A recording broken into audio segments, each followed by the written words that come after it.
pemirsa Jujak TV yang budiman, kita akan memasuki sesi terakhir dari Winasis pada sore hari ini, dan masih ada kesempatan untuk bertanya dan berpendapat. Silahkan menghubungi nomor 451666, ini telepon interaktif di Jujak TV. Kita akan melanjutkan dengan dialog, tetapi ini sudah di bagian akhir, jadi sudah ada semacam konklusi ya, dan nanti akan ditutup oleh masing-masing narasumber. Bapak Mujiana yang terhormat, kita ingin meminta pandangan Bapak ini. Dari masyarakat seringkali ada kritik tentang pemanfaatan teknologi di dalam pendidikan. Gimana caranya mendidik dengan tidak pernah ketemu gitu ya. Nah, ini kira-kira gimana Pak menurut pandangan Bapak? Ya, jadi dengan perkembangan teknologi informasi sekarang ini ada berbagai macam hal yang mungkin menjadi rambu-rambu bagi kita dalam rangka pemanfaatan itu sendiri.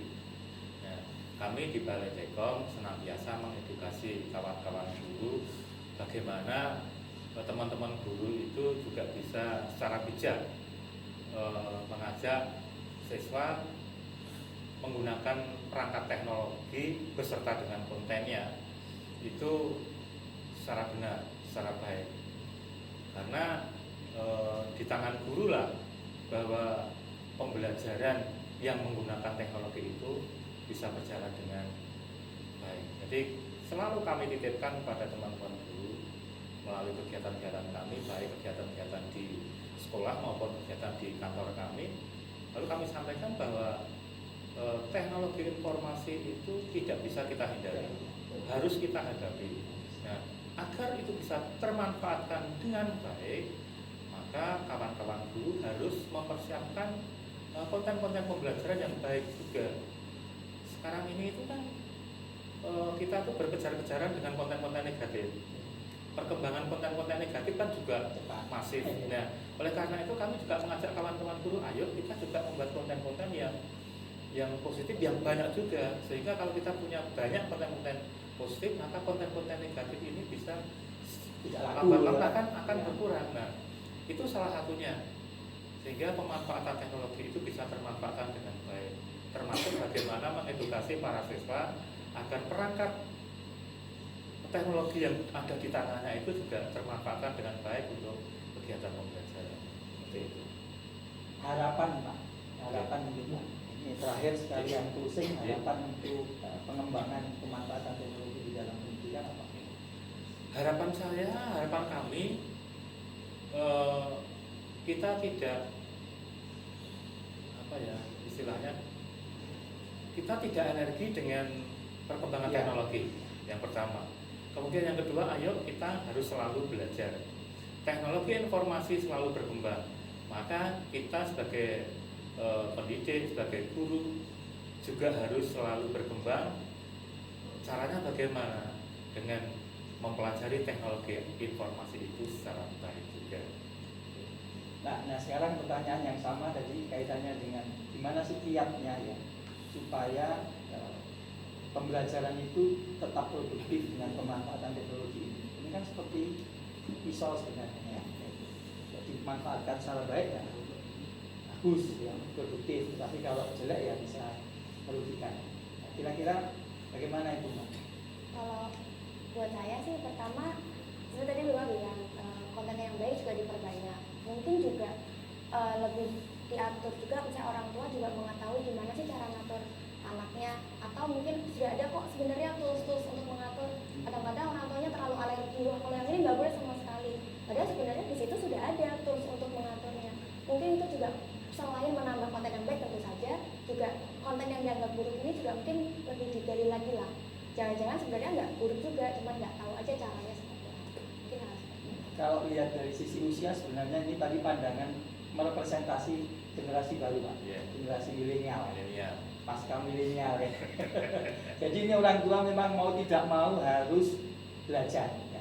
Jadi tidak boleh kemudian merasa sudah tua kemudian tidak belajar, karena ada statement bahwa yang tua-tua ini disebut sebagai digital immigrant. Jadi warga negara imigran ya di dunia anak-anak kita itu. Jadi mereka digital native. Tetapi jangan sampai kita jadi yang tua-tua ini jadi digital refugee. Jadi apa namanya, karena tidak paham sama sekali sehingga apa yang dilakukan oleh anak-anak kita juga tidak paham. Padahal ada bahaya di situ juga sebenarnya, ada ancaman. Tetapi kalau kita bisa memanfaatkannya, bersahabat dengan teknologi, kita bisa mengaturnya, maka kita akan mendapatkan manfaat yang banyak. Gitu. Baik, masih ada waktu sedikit para pemirsa, kalau ada yang pengen bertanya masih ditunggu di nomor 45166. Sedikit lagi waktu yang bisa kita manfaatkan untuk itu. Tetapi sebelum selesai, mungkin apa namanya, harapan yang ke guru dan ke sekolah mungkin bisa ditambahi, Pak. Karena mereka yang mau tidak mau jadi pemeran sekarang ini. Sementara mereka ada yang generasi lama juga. Dari sisi usia, Pak. Gimana, Pak? Kami di dinas atau di balai itu tidak menutup mata, Pak, bahwa kenyataan di lapangan banyak gap, banyak kawan-kawan guru yang usianya yang sudah males. Jadi untuk belajar teknologi informasi itu rasanya jauh di atas alang-alang. Oleh karena itu saya berharap pada kawan-kawan guru yang sudah pernah mengikuti kegiatan-kegiatan bimbingan teknis di balai maupun kegiatan-kegiatan lain yang kami selenggarakan, setelah mendapatkan pengetahuan, mendapatkan pencerahan tentang teknologi informasi untuk kegiatan pembelajaran di sekolah, tularkanlah pengetahuan itu pada kawan-kawan guru yang ada di sekolahnya. Dampingilah kawan-kawan guru itu supaya tidak terjadi gap antara guru yang mungkin sudah mulai pensiun atau senior dengan kawan-kawan pendamping malah yang junior. Ya tidak apa-apa. Jadi dibuat tandem gitu ya, ya. tandem yang junior dan senior. Jadi sistem pembelajaran model seperti ini kan diperlukan juga. Pun juga bagi anak-anak sistem belajar berkelompok, berkolaborasi. Sekarang itu kan dikembangkan yang namanya PAKA itu ya, komunikasi, kolaborasi, kreativitas dan kritis.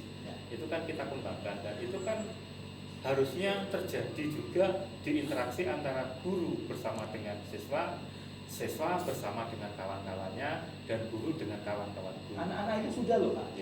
Mereka kolaborasi main game. Ya lewat online, temennya ya di rumahnya masing-masing gitu ya. Itu sudah sering terjadi sekarang anak-anak kita. Bahkan mungkin dengan anak-anak di luar sana. Jadi tahu-tahu anak kita bisa bahasa Inggris. Ya, betul. Bisa dan seterusnya. Kalau harapan Mbak apa dari sisi swasta? Tadi dari sini tentang kolaborasi, juga disinggung bahwa apa yang mungkin pemerintah sudah lakukan dan swasta bisa lakukan, nah itu kolaborasi itu yang diperlukan. Karena pasti ada akses-akses yang tentu saja lebih mudah kalau dilakukan oleh dinas dan lain sebagainya. Mungkin bisa lebih terbuka atau lebih di-share lagi ke swasta. Gimana sih caranya? Apa sih kebutuhan yang sebenarnya dibutuhkan dari pemerintah atau yang didapatkan dari jalur kanal-kanal pemerintah ke swasta supaya lebih tepat?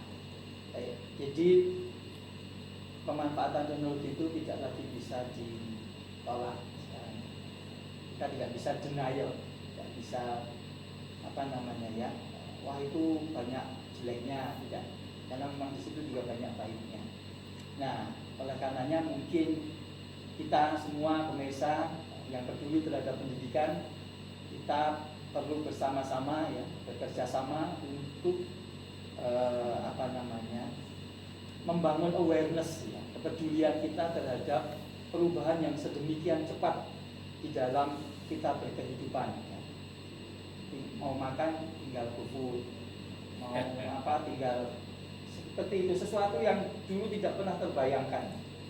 Nah, oleh karenanya cara berkehidupannya juga berubah, tantangan ke depan juga berubah, maka anak-anak kita pun harus kita bekali supaya bisa menghadapi tantangan zaman itu. Sehingga kita perlu bersama-sama saling belajar, saling membantu supaya kemudian anak-anak kita bisa berkembang menjadi generasi bangsa yang kuat, yang mampu menghadapi tantangan zaman.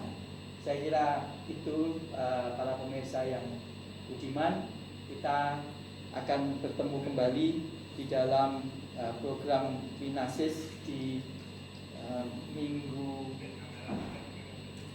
di waktu-waktu yang akan datang. Demikian, apabila ada hal yang kurang berkenan, kami mohon maaf dan selamat untuk mendidik putra-putri kita bersama supaya menjadi generasi yang hebat dan kuat. Salam Indonesia.